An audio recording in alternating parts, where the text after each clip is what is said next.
Hey guys, so I recently got a lot of positive comments on my question where if you guys would like to see a deck profile for this or not. And since I guess I got a lot of positive comments, I guess I will go on to make this video.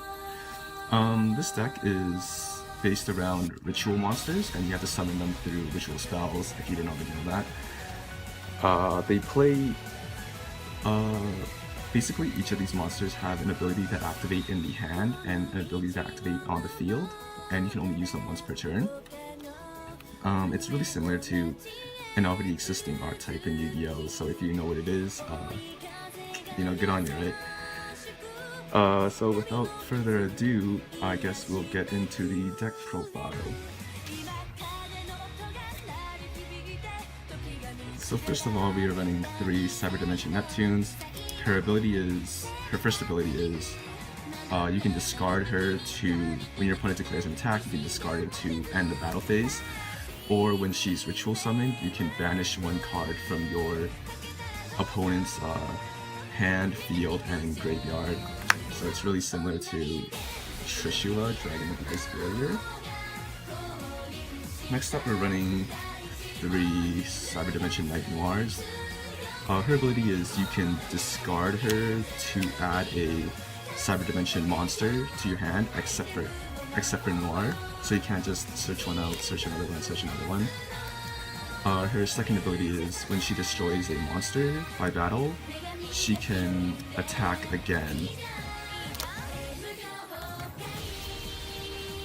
I'm running 2 CyberDimension Priest Blancs. Her ability is when a monster is sent from your side of the field to the graveyard, you can discard her to add that monster back to your hand. And when she's ritual summoned, you can draw 1 card.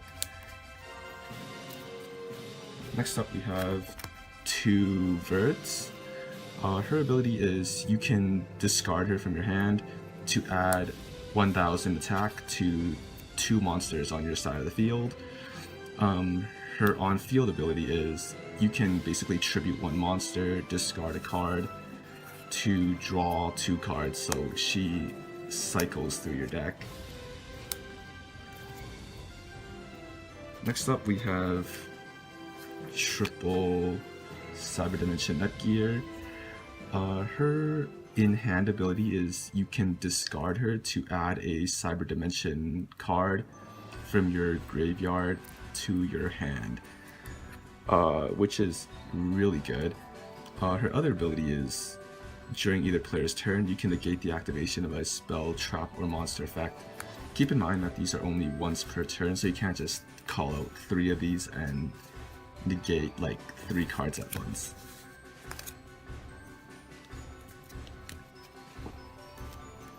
Next up, we have 2 CyberDimension Feet Unis. Her ability is you can discard her to add a CyberDimension spell or trap card from your deck to your hand.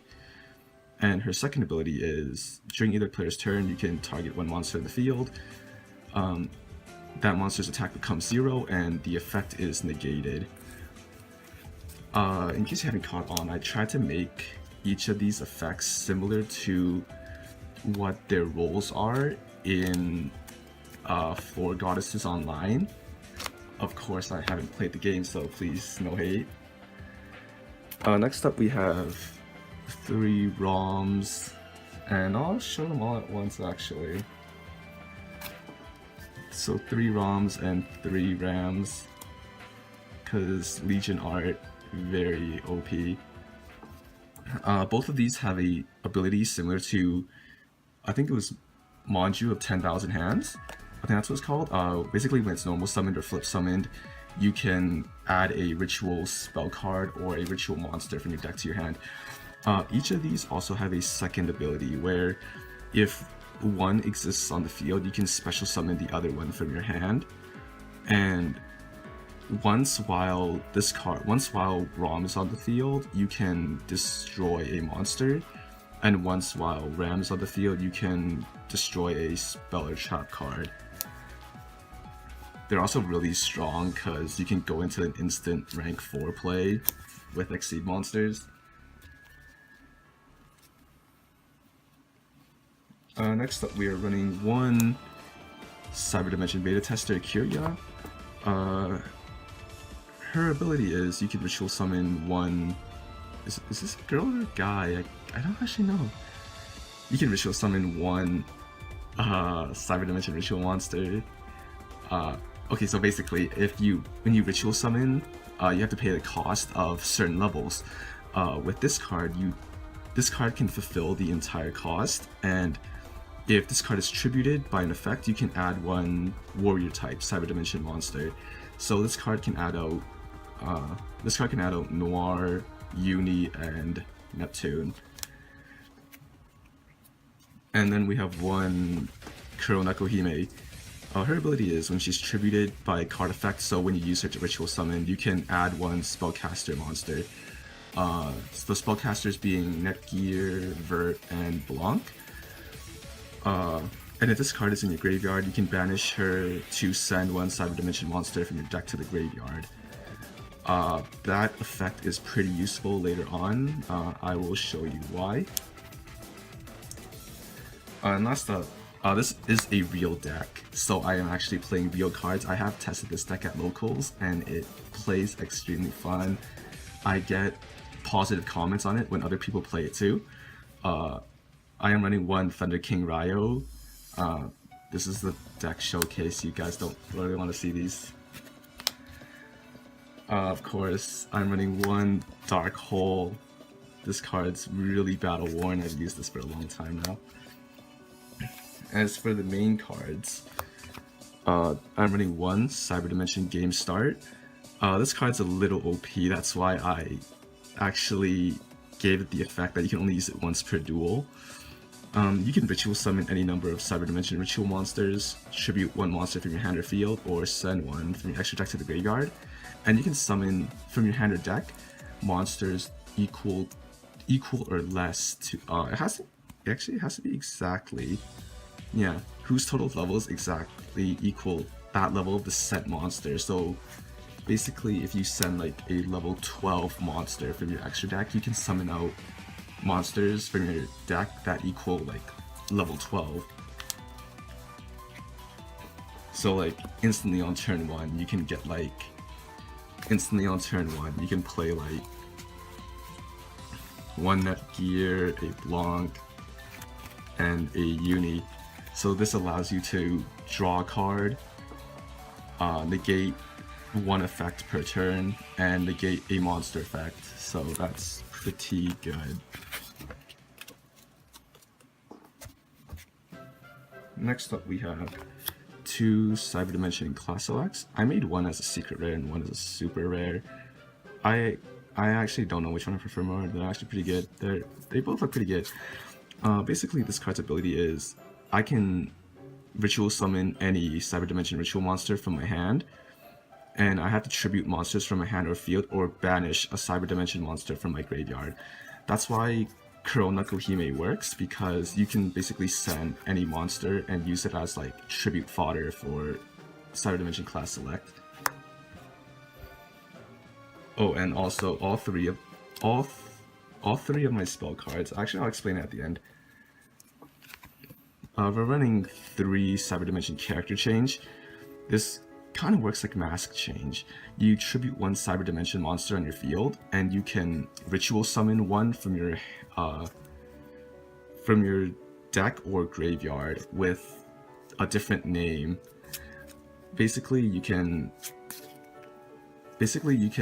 yeah, it's mainly a utility card. You can go into like Neptune to banish one card from hand or field, or go into like a Netgear, whatever you want with this.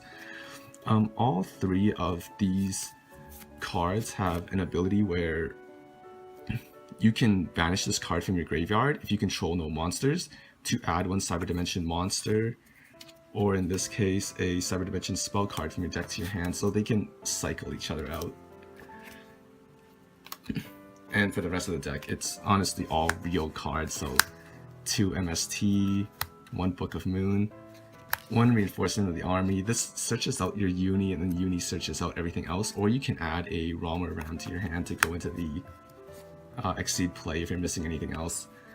2 Warrior Returning Alive. This card is almost never dead in this deck because you have Uni and Noir. 1 Instant Fusion, 1 Torrential Tribute, and 1 Solemn Warning. And as for the extra deck, we are running 1 Goddess of Fate. These Exceeds work in a quick fashion where you don't have to overlay 2 units. Instead, you just have to overlay the corresponding ritual monster. These cards only work once per duel. They're not, honestly, these are not your win conditions of the deck. You can honestly go without playing these. Yeah. I don't know if I really have to go over their effects.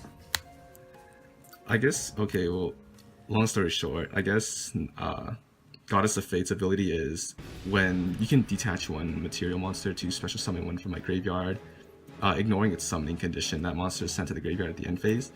So you can use this, detach 1, call a monster, and then use like class change to go into another monster. I think Goddess of Order is probably the best one in the deck, because you can detach 1 material monster, and during this turn, if a monster is sent to my graveyard as a tribute, I can add that card to my hand. So basically, anything that's used as a tribute that turn gets added to my hand, so everything gets recycled. I know her other name was like Goddess of Harvest, but I prefer Fertility more because very lewd. Once per turn, you can just you can target 1 monster I control, and during this turn, it just can't be destroyed by battle or card effects. It's just a basic skill. Goddess of Prosperity, not a very broken effect or anything. I can basically detach 1 Exceed material monster, and this card can attack all monsters my opponent controls.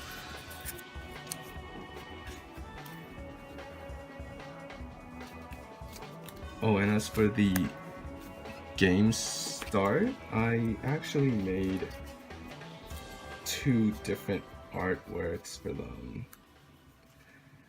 Yeah, I originally planned on running 2, but I think 1 was enough.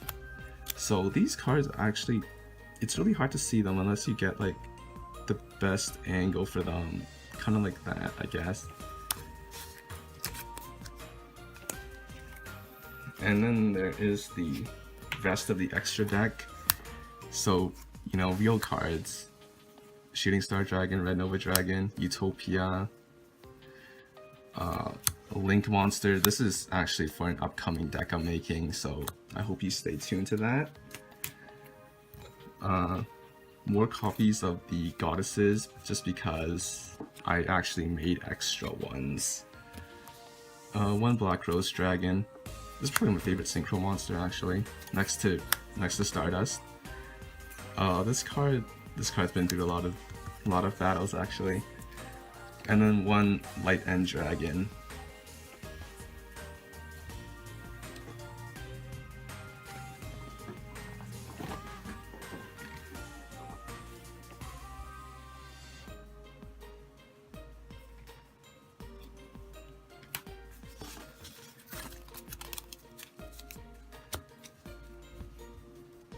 And that's the end of this deck profile. I actually made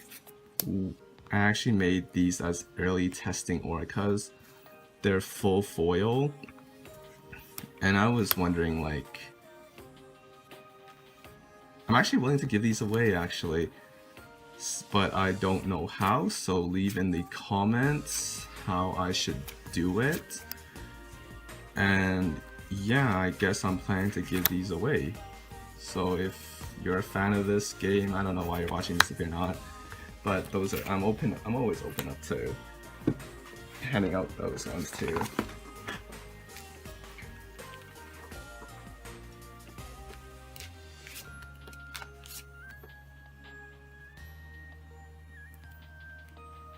And I hope you guys stay tuned to my next deck profile, where I am going to showcase my Neptunia V2 deck. I don't know how long it will take to make another one. It is honestly such a grind to make these cards. I honestly don't know if I need to make a tutorial because tutorials for these already exist on YouTube. I just happen to have my way of doing these things, so yeah. Thanks for sticking until the end. This is actually my first deck profile, so I have no idea what I'm doing. Alright, see you guys.